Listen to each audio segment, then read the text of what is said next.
شاء الله.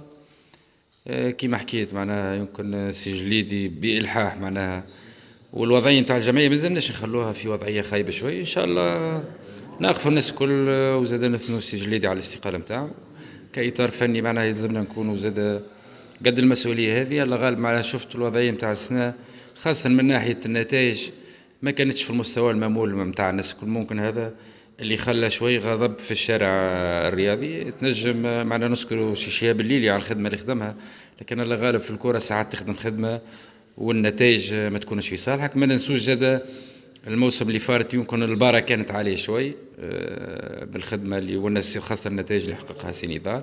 على أي مدرب راه باش يجي باش يلقى شوية صعوبات خاصة من الناحية الفنية مع خروج عدة عناصر في الفريق. لكنك تشوف معناها كمية من اللاعبين جو إن شاء الله يعطوا الإضافة. ممكن فترة الانسجام ما كانتش معناها طويلة، يمكن الانسجام نقص شوي. ثم نوعية لاعبين ممتازين إن شاء الله، ونشكر الناس الكل اللي أشرفت على الشيء هذا، وخاصة سي ربيع الوحيشي تقريبا اللي كان مشرف على الانتدابات.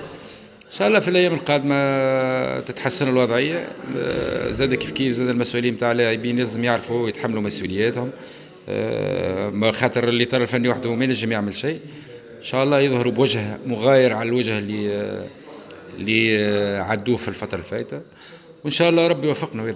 هذاك هو يلزم زاد كيف الجمهور يعرف تو الوضعيه اللي فيها الجمعيه، معناها ما يزيدش الضغط على الناس الكل. معناها تو احنا كمدربين نجم نتحملوا الضغط، خاصه على الملاعبيه. تعرف الباركور اللي مازال صعيب برشا، تشوف معناها مع استقرار اداري وشوف معناها نجموا ننجحوا ما ننجحوش مع الوضعيه الحاليه، خاصه معناها في الامور الاداريه. ان شاء الله تتحسن. انا نقول ان شاء الله تتحسن، ان شاء الله المجموعه هذه كلها تكمل مع بعضها. ما تعرفش خاطر راهو كان ربحنا ماتش باجي يمكن الجمعه الماتش اللي فات ما كانتش الوضعيه هذه والديسكور اللي نحكوا فيه تو.